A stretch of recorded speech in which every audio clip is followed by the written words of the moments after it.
The Fall of the House of Usher by Edgar Allan Poe. During the whole of a dull, dark, and soundless day in the autumn of the year, when the clouds hung oppressively low in the heavens, I had been passing alone on horseback through a singularly dreary tract of country, and at length found myself, as the shades of the evening drew on, within view of the melancholy house of Usher. I know not how it was, but, with the first glimpse of the building, a sense of insufferable gloom pervaded my spirit. I say insufferable, for the feeling was unrelieved by any of that half-pleasurable, because poetic sentiment, with which the mind usually receives even the sternest natural images of the desolate or terrible. I looked upon the scene before me, upon the mere house, and the simple landscape features of the domain, upon the bleak walls, upon the vacant eye-like windows, upon a few rank sedges, and upon a few white trunks of decayed trees, with an utter depression of soul which I can compare to no earthly sensation more properly than to the after-dream of the reveller upon opium, the bitter lapse into everyday life, the hideous dropping off of the veil. There was an iciness, a sinking, a sickening of the heart, an unredeemed dreariness of thought which no goading of the imagination could torture into aught of the sublime. What was it? I paused to think. What was it that so unnerved me in the contemplation of the house of Usher? It was a mystery all insoluble, nor could I grapple with the shadowy fancies that crowded upon me as I pondered. I was forced to fall back upon the unsatisfactory conclusion that while, beyond doubt, there are combinations of very simple natural objects which have the power of thus affecting us, still the analysis of this power lies among considerations beyond our depth. It was possible, I reflected, that a mere different arrangement of the particulars of the scene, of the details of the picture, would be sufficient to modify, or perhaps to annihilate its capacity for sorrowful impression. And, acting upon this idea, I reined my horse to the precipitous brink of a black and lurid tarn that lay in unruffled luster by the dwelling, and gazed down, but with a shudder even more thrilling than before, upon the remodeled and inverted images of the grey sedge, and the ghastly tree stems, and the vacant and eye-like windows. Nevertheless, in this mansion of gloom I now proposed to myself a sojourn of some weeks. Its proprietor, Roderick Usher, had been one of my boon companions in boyhood, but many years had elapsed since our last meeting. A letter, however, had lately reached me in a distant part of the country, a letter from him, which, in its wildly importunate nature, had admitted of no other than a personal reply. The MS gave evidence of nervous agitation. The writer spoke of acute bodily illness, of a mental disorder which oppressed him, and of an earnest desire to see me as his best, and indeed his only personal friend, with a view of attempting, by the cheerfulness of my society, some alleviation of his malady. It was the manner in which all this and much more was said. It was the apparent heart that went with his request, which allowed me no room for hesitation, and I accordingly obeyed forthwith what I still considered a very singular summons. Although, as boys, we had been even intimate associates, yet I really knew little of my friend. His reserve had been always excessive and habitual. I was aware, however, that his very ancient family had been noted, time out of mind, for a peculiar sensibility of temperament, displaying itself, through long ages, in many works of exalted art, and manifested, of late, in repeated deeds of munificent yet unobtrusive charity, as well as in a passionate devotion to the intricacies, perhaps even more than to the orthodox and easily recognizable beauties, of musical science. I had learned, too, the very remarkable fact that the stem of the Usher race, all time honored as it was, had put forth at no period any enduring branch. In other words, that the entire family lay in the direct line of descent, and had always, with very trifling and very temporary variation, so lain. It was this deficiency I considered, while running over in thought the perfect keeping of the character of the premises with the accredited character of the people, and while speculating upon the possible influence which the one, in the long lapse of centuries, might have exercised upon the other. It was this deficiency, perhaps, of collateral issue, and the consequent undeviating transmission, from sire to son, of the patrimony with the name which had, at length, so identified the two as to merge the original title of the estate in the quaint and equivocal appellation of the House of Usher, an appellation which seemed to include, in the minds of the peasantry who used it, both the family and the family mansion. I have said that the sole effect of my somewhat childish experiment, that of looking down within the tarn, had been to deepen the first singular impression. There can be no doubt that the consciousness of the rapid increase of my superstition, for why should I not so term it, served mainly to accelerate the increase itself. Such, I have long known, is the paradoxical law of all sentiments having terror as a basis. And it might have been for this reason only, that, when I again uplifted my eyes to the house itself, from its image in the pool, there grew in my mind a strange fancy. A fancy so ridiculous, indeed, that I but mention it to show the vivid force of the sensations which oppressed me. I had so worked upon my imagination as really to believe that about the whole mansion and domain there hung an atmosphere peculiar to themselves and their immediate vicinity, an atmosphere which had no affinity with the air of heaven, but which had reeked up from the decayed trees, and the grey wall and the silent tarn, a pestilent and mystic vapor, dull, sluggish, faintly discernible and leaden-hued. Shaking off from my spirit what must have been a dream, I scanned more narrowly the real aspect of the building. Its principal feature seemed to be that of an excessive antiquity. The discoloration of ages had been great. Minute fungi overspread the whole exterior, hanging in a fine tangled webwork from the eaves. Yet all this was apart from any extraordinary dilapidation. No portion of the masonry had fallen, and there appeared to be a wild inconsistency between its still perfect adaptation of parts and the crumbling condition of the individual stones. In this there was much that reminded me of the specious totality of old woodwork which has rotted for long years in some neglected vault, with no disturbance from the breath of the external air. Beyond this indication of extensive decay, however, the fabric gave little token of instability. Perhaps the eye of a scrutinizing observer might have discovered a barely perceptible fissure, which, extending from the roof of the building in front, made its way down the wall in a zigzag direction, until it became lost in the sullen waters of the tarn. Noticing these things, I rode over a short causeway to the house. A servant in waiting took my horse, and I entered the Gothic archway of the hall. A valet of stealthy step thence conducted me, in silence, through many dark and intricate passages in my progress to the studio of his master. Much that I encountered on the way contributed, I know not how, to heighten the vague sentiments of which I have already spoken. While the objects around me, while the carvings of the ceilings, the somber tapestries of the walls, the ebon blackness of the floors, and the phantasmagoric armorial trophies which rattled as I strode, were but matters to which, or to such as which, I had been accustomed from my infancy. While I hesitated not to acknowledge how familiar was all this, I still wondered to find how unfamiliar were the fancies which ordinary images were stirring up. On one of the staircases I met the physician of the family. His countenance, I thought, wore a mingled expression of low cunning and perplexity. He accosted me with trepidation and passed on. The valet now threw open a door and ushered me into the presence of his master. The room in which I found myself was very large and lofty. The windows were long, narrow, and pointed, and at so vast a distance from the black oaken floor as to be altogether inaccessible from within. Feeble gleams of encrimsoned light made their way through the trellised panes, and served to render sufficiently distinct the more prominent objects around. The eye, however, struggled in vain to reach the remoter angles of the chamber, or the recesses of the vaulted and fretted ceiling. Dark draperies hung upon the walls. The general furniture was profuse, comfortless, antique, and tattered. Many books and musical instruments lay scattered about, but failed to give any vitality to the scene. I felt that I breathed an atmosphere of sorrow. An air of stern, deep, and irredeemable gloom hung over and pervaded all. Upon my entrance, Usher arose from a sofa on which he had been lying at full length, and greeted me with a vivacious warmth which had much in it.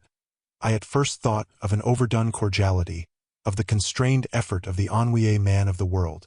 A glance, however, at his countenance, convinced me of his perfect sincerity. We sat down, and for some moments, while he spoke not, I gazed upon him with a feeling half of pity, half of awe. Surely, man had never before so terribly altered, in so brief a period, as had Roderick Usher. It was with difficulty that I could bring myself to admit the identity of the wan being before me with the companion of my early boyhood. Yet the character of his face had been at all times remarkable. A cadaverousness of complexion, an eye large, liquid, and luminous beyond comparison. Lips somewhat thin and very pallid, but of a surpassingly beautiful curve. A nose of a delicate Hebrew model, but with a breadth of nostril unusual in similar formations. A finely molded chin, speaking, in its want of prominence, of a want of moral energy. Hair of a more than web-like softness and tenuity. These features, with an inordinate expansion above the regions of the temple, made up altogether a countenance not easily to be forgotten. And now, in the mere exaggeration of the prevailing character of these features, and of the expression they were wont to convey, lay so much of change that I doubted to whom I spoke. The now ghastly pallor of the skin, and the now miraculous luster of the eye, above all things startled and even awed me. The silken hair, too, had been suffered to grow all unheeded, and as, in its wild gossamer texture, it floated rather than fell about the face, I could not, even with effort, connect its arabesque expression with any idea of simple humanity. In the manner of my friend I was at once struck with an incoherence, an inconsistency, and I soon found this to arise from a series of feeble and futile struggles to overcome an habitual trepidancy, an excessive nervous agitation. For something of this nature I had indeed been prepared, no less by his letter, than by reminiscences of certain boyish traits, and by conclusions deduced from his peculiar physical conformation and temperament. His action was alternately vivacious and sullen. His voice varied rapidly from a tremulous indecision, when the animal spirits seemed utterly in abeyance, to that species of energetic concision, that abrupt, weighty, unhurried, and hollow-sounding enunciation, that leaden, self-balanced, and perfectly modulated guttural utterance, which may be observed in the lost drunkard or the irreclaimable eater of opium during the periods of his most intense excitement. It was thus that he spoke of the object of my visit, of his earnest desire to see me, and of the solace he expected me to afford him. He entered, at some length, into what he conceived to be the nature of his malady. It was, he said, a constitutional and a family evil, and one for which he despaired to find a remedy.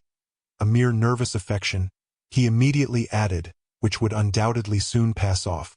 It displayed itself in a host of unnatural sensations. Some of these, as he detailed them, interested and bewildered me, although, perhaps, the terms and the general manner of the narration had their weight. He suffered much from a morbid acuteness of the senses. The most insipid food was alone endurable. He could wear only garments of certain texture. The odors of all flowers were oppressive. His eyes were tortured by even a faint light, and there were but peculiar sounds, and these from stringed instruments, which did not inspire him with horror. To an anomalous species of terror I found him a bounden slave. "I shall perish," said he. "I must perish in this deplorable folly. Thus, and not otherwise shall I be lost. I dread the events of the future, not in themselves, but in their results. I shudder at the thought of any, even the most trivial, incident, which may operate upon this intolerable agitation of soul. I have, indeed, no abhorrence of danger, except in its absolute effect, in terror. In this unnerved, in this pitiable condition, I feel that the period will sooner or later arrive when I must abandon life and reason together, in some struggle with the grim phantasm, fear. I learned, moreover, at intervals, and through broken and equivocal hints, another singular feature of his mental condition. He was enchained by certain superstitious impressions in regard to the dwelling which he tenanted, and whence, for many years, he had never ventured forth, in regard to an influence whose supposititious force was conveyed in terms too shadowy here to be restated, an influence which some peculiarities in the mere form and substance of his family mansion had, by dint of long sufferance, he said, obtained over his spirit, an effect which the physique of the grey walls and turrets, and of the dim tarn into which they all looked down, had, at length, brought about upon the morale of his existence. He admitted, however, although with hesitation, that much of the peculiar gloom which thus afflicted him could be traced to a more natural and far more palpable origin, to the severe and long-continued illness, indeed to the evidently approaching dissolution, of a tenderly beloved sister, his sole companion for long years, his last and only relative on earth. Her decease, he said, with a bitterness which I can never forget, would leave him the hopeless and the frail, the last of the ancient race of the Ushers, While he spoke, the Lady Madeline, for so was she called, passed slowly through a remote portion of the apartment, and, without having noticed my presence, disappeared. I regarded her with an utter astonishment not unmingled with dread, and yet I found it impossible to account for such feelings. A sensation of stupor oppressed me, as my eyes followed her retreating steps. When a door at length closed upon her, my glance sought instinctively and eagerly the countenance of the brother, but he had buried his face in his hands, and I could only perceive that a far more than ordinary wanness had overspread the emaciated fingers through which trickled many passionate tears. The disease of the Lady Madeline had long baffled the skill of her physicians. A settled apathy, a gradual wasting away of the person, and frequent although transient affections of a partially cataleptical character, were the unusual diagnosis. Hitherto she had steadily borne up against the pressure of her malady, and had not betaken herself finally to bed. But on the closing in of the evening of my arrival at the house, she succumbed, as her brother told me at night with inexpressible agitation, to the prostrating power of the destroyer, and I learned that the glimpse I had obtained of her person would thus probably be the last I should obtain, that the lady, at least while living, would be seen by me no more. For several days ensuing, her name was unmentioned by either Usher or myself, and during this period I was busied in earnest endeavors to alleviate the melancholy of my friend. We painted and read together, or I listened, as if in a dream, to the wild improvisations of his speaking guitar. And thus, as a closer and still closer intimacy admitted me more unreservedly into the recesses of his spirit, the more bitterly did I perceive the futility of all attempt at cheering a mind from which darkness, as if an inherent positive quality, poured forth upon all objects of the moral and physical universe, in one unceasing radiation of gloom. I shall ever bear about me a memory of the many solemn hours I thus spent alone with the master of the house of Usher.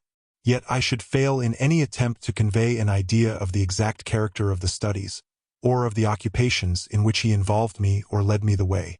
An excited and highly distempered ideality threw a sulphureous luster over all. His long improvised dirges will ring forever in my ears. Among other things, I hold painfully in mind a certain singular perversion and amplification of the wild air of the Last Waltz of von Weber, from the paintings over which his elaborate fancy brooded, and which grew, touch by touch, into vaguenesses at which I shuddered the more thrillingly, because I shuddered knowing not why. From these paintings, vivid as their images now are before me, I would in vain endeavor to adduce more than a small portion which should lie within the compass of merely written words. By the utter simplicity, by the nakedness of his designs, he arrested and overawed attention. If ever mortal painted an idea, that mortal was Roderick Usher. For me at least, in the circumstances then surrounding me, there arose out of the pure abstractions which the hypochondriac contrived to throw upon his canvas, an intensity of intolerable awe, no shadow of which felt I ever yet in the contemplation of the certainly glowing yet too concrete reveries of Fuseli. One of the phantasmagoric conceptions of my friend, partaking not so rigidly of the spirit of abstraction, may be shadowed forth, although feebly, in words. A small picture presented the interior of an immensely long and rectangular vault or tunnel, with low walls, smooth, white, and without interruption or device. Certain accessory points of the design served well to convey the idea that this excavation lay at an exceeding depth below the surface of the earth. No outlet was observed in any portion of its vast extent, and no torch or other artificial source of light was discernible. Yet a flood of intense rays rolled throughout, and bathed the whole in a ghastly and inappropriate splendor. I have just spoken of that morbid condition of the auditory nerve which rendered all music intolerable to the sufferer, with the exception of certain effects of stringed instruments. It was, perhaps, the narrow limits to which he thus confined himself upon the guitar, which gave birth, in great measure, to the fantastic character of his performances. But the fervid facility of his impromptus could not be so accounted for. They must have been, and were, in the notes as well as in the words of his wild fantasias, for he not unfrequently accompanied himself with rhymed verbal improvisations, the result of that intense mental collectedness and concentration to which I have previously alluded as observable only in particular moments of the highest artificial excitement. The words of one of these rhapsodies I have easily remembered. I was, perhaps, the more forcibly impressed with it as he gave it because, in the under or mystic current of its meaning, I fancied that I perceived, and for the first time, a full consciousness on the part of Usher, of the tottering of his lofty reason upon her throne. The verses, which were entitled The Haunted Palace, ran very nearly, if not accurately, thus: 1. In the greenest of our valleys, by good angels tenanted, once a fair and stately palace, radiant palace reared its head. In the monarch thought's dominion, it stood there, never seraph spread a pinion, over fabric half so fair. 2. Banners yellow, glorious, golden, on its roof did float and flow. All this was in the olden time long ago, and every gentle air that dallied, in that sweet day, along the ramparts plumed and pallid, a winged odor went away. 3. Wanderers in that happy valley, through 2 luminous windows saw, spirits moving musically, to a lute's well-tuned law, round about a throne where sitting, Porphyrogene, in state his glory well befitting, the ruler of the realm was seen. 4. And all with pearl and ruby glowing, was the fair palace door, through which came flowing, flowing, flowing, and sparkling evermore, a troop of echoes whose sweet duty was but to sing, in voices of surpassing beauty, the wit and wisdom of their king. 5. But evil things in robes of sorrow assailed the monarch's high estate. Ah, let us mourn, for never morrow shall dawn upon him, desolate, and round about his home the glory that blushed and bloomed is but a dim remembered story of the old time entombed. 6. And travelers now within that valley, through the red-litten windows see vast forms that move fantastically to a discordant melody, while like a rapid ghastly river, through the pale door, a hideous throng rush out forever, and laugh but smile no more. I well remember that suggestions arising from this ballad led us into a train of thought wherein there became manifest an opinion of Usher's which I mention not so much on account of its novelty, for other men have thought thus, as on account of the pertinacity with which he maintained it. This opinion, in its general form, was that of the sentience of all vegetable things. But, in his disordered fancy, the idea had assumed a more daring character, and trespassed, under certain conditions, upon the kingdom of inorganization. I lack words to express the full extent or the earnest abandon of his persuasion. The belief, however, was connected, as I have previously hinted, with the gray stones of the home of his forefathers. The conditions of the sentience had been here, he imagined, fulfilled in the method of collocation of these stones, in the order of their arrangement, as well as in that of the many fungi which overspread them, and of the decayed trees which stood around, above all, in the long undisturbed endurance of this arrangement, and in its reduplication in the still waters of the tarn. Its evidence, the evidence of the sentience, was to be seen, he said, and I here started as he spoke, in the gradual yet certain condensation of an atmosphere of their own about the waters and the walls. The result was discoverable, he added, in that silent, yet importunate and terrible influence which for centuries had molded the destinies of his family, and which made him what I now saw him, what he was. Such opinions need no comment, and I will make none. Our books, the books which, for years, had formed no small portion of the mental existence of the invalid, were, as might be supposed, in strict keeping with this character of phantasm. We pored together over such works as the Ververt et Chartreuse of Gresset, the Belphegor of Machiavelli, the Heaven and Hell of Swedenborg, the Subterranean Voyage of Nicholas Klim by Hallberg, the Chiromancy of Robert Flood, of Jean d'Indigene, and of de la Chambre, the Journey into the Blue Distance of Tieck, and the City of the Sun of Campanella. One favorite volume was a small octavo edition of the Directorium Inquisitorium by the Dominican Aymeric de Giron, and there were passages in Pomponius Mela about the old African satyrs and Egypans, over which Usher would sit dreaming for hours. His chief delight, however, was found in the perusal of an exceedingly rare and curious book in quarto Gothic, the Manual of a Forgotten Church, the Vigilii Mortuorum Secundum Chorum Ecclesiae Magentini. I could not help thinking of the wild ritual of this work, and of its probable influence upon the hypochondriac, when, one evening, having informed me abruptly that the Lady Madeline was no more, he stated his intention of preserving her corpse for a fortnight, previously to its final interment, in one of the numerous vaults within the main walls of the building. The worldly reason, however, assigned for this singular proceeding was one which I did not feel at liberty to dispute. The brother had been led to his resolution, so he told me, by consideration of the unusual character of the malady of the deceased, of certain obtrusive and eager inquiries on the part of her medical men, and of the remote and exposed situation of the burial ground of the family. I will not deny that when I called to mind the sinister countenance of the person whom I met upon the staircase, on the day of my arrival at the house, I had no desire to oppose what I regarded as at best but a harmless, and by no means an unnatural, precaution. At the request of Usher, I personally aided him in the arrangements for the temporary entombment. The body having been encoffined, we two alone bore it to its rest. The vault in which we placed it, and which had been so long unopened that our torches, half smothered in its oppressive atmosphere, gave us little opportunity for investigation, was small, damp, and entirely without means of admission for light. Lying at great depth, immediately beneath that portion of the building in which was my own sleeping apartment.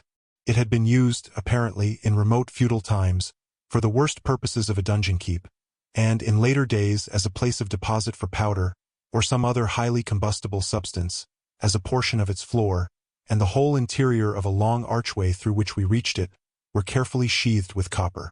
The door, of massive iron, had been also similarly protected. Its immense weight caused an unusually sharp grating sound, as it moved upon its hinges. Having deposited our mournful burden upon trestles within this region of horror, we partially turned aside the yet unscrewed lid of the coffin, and looked upon the face of the tenant. A striking similitude between the brother and sister now first arrested my attention, and Usher, divining, perhaps, my thoughts, murmured out some few words from which I learned that the deceased and himself had been twins, and that sympathies of a scarcely intelligible nature had always existed between them. Our glances, however, rested not long upon the dead, for we could not regard her unawed. The disease which had thus entombed the lady in the maturity of youth had left, as usual in all maladies of a strictly cataleptical character, the mockery of a faint blush upon the bosom and the face, and that suspiciously lingering smile upon the lip which is so terrible in death. We replaced and screwed down the lid, and, having secured the door of iron, made our way with toil into the scarcely less gloomy apartments of the upper portion of the house. And now, some days of bitter grief having elapsed, an observable change came over the features of the mental disorder of my friend. His ordinary manner had vanished. His ordinary occupations were neglected or forgotten. He roamed from chamber to chamber with hurried, unequal, and objectless step. The pallor of his countenance had assumed, if possible, a more ghastly hue, but the luminousness of his eye had utterly gone out. The once occasional huskiness of his tone was heard no more, and a tremulous quaver, as if of extreme terror, habitually characterized his utterance. There were times, indeed, when I thought his unceasingly agitated mind was laboring with some oppressive secret, to divulge which he struggled for the necessary courage. At times, again, I was obliged to resolve all into the mere inexplicable vagaries of madness, for I beheld him gazing upon vacancy for long hours, in an attitude of the profoundest attention, as if listening to some imaginary sound. It was no wonder that his condition terrified, that it infected me. I felt creeping upon me, by slow yet certain degrees, the wild influences of his own fantastic yet impressive superstitions. It was, especially, upon retiring to bed late in the night of the 7th or 8th day after the placing of the Lady Madeline within the dungeon, that I experienced the full power of such feelings. Sleep came not near my couch, while the hours waned and waned away. I struggled to reason off the nervousness which had dominion over me. I endeavored to believe that much, if not all of what I felt, was due to the bewildering influence of the gloomy furniture of the room, of the dark and tattered draperies, which, tortured into motion by the breath of a rising tempest, swayed fitfully to and fro upon the walls, and rustled uneasily about the decorations of the bed. But my efforts were fruitless. An irrepressible tremor gradually pervaded my frame, and, at length, there sat upon my very heart an incubus of utterly causeless alarm. Shaking this off with a gasp and a struggle, I uplifted myself upon the pillows, and, peering earnestly within the intense darkness of the chamber, hearkened. I know not why, except that an instinctive spirit prompted me, to certain low and indefinite sounds which came, through the pauses of the storm at long intervals, I knew not whence. Overpowered by an intense sentiment of horror, Unaccountable yet unendurable, I threw on my clothes with haste, for I felt that I should sleep no more during the night, and endeavored to arouse myself from the pitiable condition into which I had fallen, by pacing rapidly to and fro through the apartment. I had taken but few turns in this manner, when a light step on an adjoining staircase arrested my attention. I presently recognized it as that of Usher. In an instant afterward he rapped, with a gentle touch, at my door, and entered, bearing a lamp. His countenance was, as usual, cadaverously wan, but, moreover, there was a species of mad hilarity in his eyes, and evidently restrained hysteria in his whole demeanor. His air appalled me, but anything was preferable to the solitude which I had so long endured, and I even welcomed his presence as a relief. "And you have not seen it?" he said abruptly, after having stared about him for some moments in silence. "You have not then seen it? But stay, you shall." Thus speaking, and having carefully shaded his lamp, he hurried to one of the casements, and threw it freely open to the storm. The impetuous fury of the entering gust nearly lifted us from our feet. It was, indeed, a tempestuous yet sternly beautiful night, and one wildly singular in its terror and its beauty. A whirlwind had apparently collected its force in our vicinity, for there were frequent and violent alterations in the direction of the wind, and the exceeding density of the clouds, which hung so low as to press upon the turrets of the house, did not prevent our perceiving the lifelike velocity with which they flew careering from all points against each other, without passing away into the distance. I say that even their exceeding density did not prevent our perceiving this, yet we had no glimpse of the moon or stars, nor was there any flashing forth of the lightning. But the under surfaces of the huge masses of agitated vapor, as well as all terrestrial objects immediately around us, were glowing in the unnatural light of a faintly luminous and distinctly visible gaseous exhalation which hung about and enshrouded the mansion. "You shall not behold this," said I, shudderingly, to Usher, as I led him, with a gentle violence, from the window to a seat. "These appearances, which bewilder you, are merely electrical phenomena not uncommon, or it may be that they have their ghastly origin in the rank miasma of the tarn. Let us close this casement. The air is chilling and dangerous to your frame. Here is one of your favorite romances. I will read, and you shall listen, and so we will pass away this terrible night together." The antique volume which I had taken up was The Mad Tryst of Sir Lancelot Canning, but I had called it a favorite of Usher's more in sad jest than in earnest. For, in truth, there is little in its uncouth and unimaginative prolixity which could have had interest for the lofty and spiritual ideality of my friend. It was, however, the only book immediately at hand, and I indulged a vague hope that the excitement which now agitated the hypochondriac might find relief, for the history of mental disorder is full of similar anomalies, even in the extremeness of the folly which I should read. Could I have judged, indeed, by the wild, overstrained air of vivacity with which he hearkened, or apparently hearkened, to the words of the tale, I might well have congratulated myself upon the success of my design. I had arrived at that well-known portion of the story where Ethelred, the hero of the tryst, having sought in vain for peaceable admission into the dwelling of the hermit, proceeds to make good an entrance by force. Here, it will be remembered, the words of the narrative run thus: "And Ethelred, who was by nature of a doughty heart, and who was now mighty withal, on account of the powerfulness of the wine which he had drunken, waited no longer to hold parley with the hermit, who, in sooth, was of an obstinate and maliceful turn, but, feeling the rain upon his shoulders, and fearing the rising of the tempest, uplifted his mace outright, and, with blows, made quickly room in the plankings of the door for his gauntlet hand, and now pulling therewith sturdily, he so cracked, and ripped, and tore all asunder, that the noise of the dry and hollow sounding would alarumed and reverberated throughout the forest." At the termination of this sentence I started, and for a moment paused, for it appeared to me, although I at once concluded that my excited fancy had deceived me, it appeared to me that, from some very remote portion of the mansion, there came, indistinctly, to my ears what might have been, in its exact similarity of character, the echo, but a stifled and dull one certainly, of the very cracking and ripping sound which Sir Lancelot had so particularly described. It was, beyond doubt, the coincidence alone which had arrested my attention. For, amid the rattling of the sashes of the casements, and the ordinary commingled noises of the still increasing storm, the sound, in itself, had nothing, surely, which should have interested or disturbed me. I continued the story, but the good champion Ethelred, now entering within the door, was sore enraged and amazed to perceive no signal of the maliceful hermit, but, in the stead thereof, a dragon of a scaly and prodigious demeanor, and of a fiery tongue, which sate in guard before a palace of gold, with a floor of silver.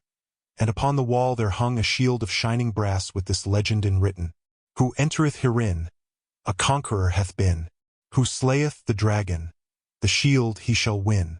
And Ethelred uplifted his mace, and struck upon the head of the dragon, which fell before him, and gave up his pesty breath, with a shriek so horrid and harsh, and withal so piercing, that Ethelred had feigned to close his ears with his hands against the dreadful noise of it, the like whereof was never before heard. Here again I paused abruptly, and now with a feeling of wild amazement, for there could be no doubt whatever that, in this instance, I did actually hear, although from what direction it proceeded I found it impossible to say, a low and apparently distant, but harsh, protracted, and most unusual screaming or grating sound, the exact counterpart of what my fancy had already conjured up for the dragon's unnatural shriek as described by the romancer. Oppressed, as I certainly was, upon the occurrence of this second and most extraordinary coincidence, by 1,000 conflicting sensations, in which wonder and extreme terror were predominant, I still retained sufficient presence of mind to avoid exciting, by any observation, the sensitive nervousness of my companion. I was by no means certain that he had noticed the sounds in question, although, assuredly, a strange alteration had, during the last few minutes, taken place in his demeanor. From a position fronting my own, he had gradually brought round his chair, so as to sit with his face to the door of the chamber, and thus I could but partially perceive his features, although I saw that his lips trembled as if he were murmuring inaudibly. His head had dropped upon his breast, yet I knew that he was not asleep, from the wide and rigid opening of the eye as I caught a glance of it in profile. The motion of his body, too, was at variance with this idea, for he rocked from side to side with a gentle yet constant and uniform sway. Having rapidly taken notice of all this, I resumed the narrative of Sir Launcelot, which thus proceeded. And now the champion, having escaped from the terrible fury of the dragon, bethinking himself of the brazen shield, and of the breaking up of the enchantment which was upon it, removed the carcass from out of the way before him, and approached valorously over the silver pavement of the castle to where the shield was upon the wall, which in sooth tarried not for his full coming, but fell down at his feet upon the silver floor, with a mighty great and terrible ringing sound. No sooner had these syllables passed my lips, than, as if a shield of brass had indeed, at the moment, fallen heavily upon a floor of silver, I became aware of a distinct, hollow, metallic, and clangorous, yet apparently muffled reverberation. Completely unnerved, I leaped to my feet, but the measured rocking movement of Usher was undisturbed. I rushed to the chair in which he sat. His eyes were bent fixedly before him, and throughout his whole countenance there reigned a stony rigidity. But, as I placed my hand upon his shoulder, there came a strong shudder over his whole person. A sickly smile quivered about his lips, and I saw that he spoke in a low, hurried, and gibbering murmur, as if unconscious of my presence. Bending closely over him, I at length drank in the hideous import of his words. Not hear it? Yes, I hear it and have heard it. Long, many minutes, many hours, many days, have I heard it. Yet I dared not. Oh, pity me, miserable wretch that I am. I dared not speak. We have put her living in the tomb. Said I not that my senses were acute? I now tell you that I heard her first feeble movements in the hollow coffin. I heard them many days ago, yet I dared not speak. And now, tonight, Ethelred, the breaking of the hermit's door, and the death cry of the dragon, and the clangor of the shield, say, rather, the rending of her coffin, and the grating of the iron hinges of her prison, and her struggles within the coppered archway of the vault. Oh, whither shall I fly?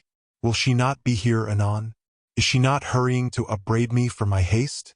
Have I not heard her footstep on the stair? Do I not distinguish that heavy and horrible beating of her heart? Madman! Here he sprang furiously to his feet, and shrieked out his syllables, as if in the effort he were giving up his soul. Madman! I tell you that she now stands without the door. As if in the superhuman energy of his utterance there had been found the potency of a spell, the huge antique panels to which the speaker pointed threw slowly back upon the instant their ponderous and ebony jaws. It was the work of the rushing gust. But then without those doors there did stand the lofty and enshrouded figure of the Lady Madeline of Usher. There was blood upon her white robes, and the evidence of some bitter struggle upon every portion of her emaciated frame. For a moment she remained trembling and reeling to and fro upon the threshold. Then, with a low moaning cry, fell heavily inward upon the person of her brother, and in her violent and now final death agonies, bore him to the floor a corpse, and a victim to the terrors he had anticipated. From that chamber, and from that mansion I fled aghast. The storm was still abroad in all its wrath as I found myself crossing the old causeway. Suddenly there shot along the path a wild light, and I turned to see whence a gleam so unusual could have issued. For the vast house and its shadows were alone behind me. The radiance was that of the full, setting, and blood-red moon, which now shone vividly through that once barely discernible fissure, of which I have before spoken as extending from the roof of the building, in a zigzag direction, to the base. While I gazed, this fissure rapidly widened. There came a fierce breath of the whirlwind. The entire orb of the satellite burst at once upon my sight. My brain reeled as I saw the mighty walls rushing asunder. There was a long, tumultuous shouting sound like the voice of 1,000 waters, and the deep and dank tarn at my feet closed sullenly and silently over the fragments of the House of Usher.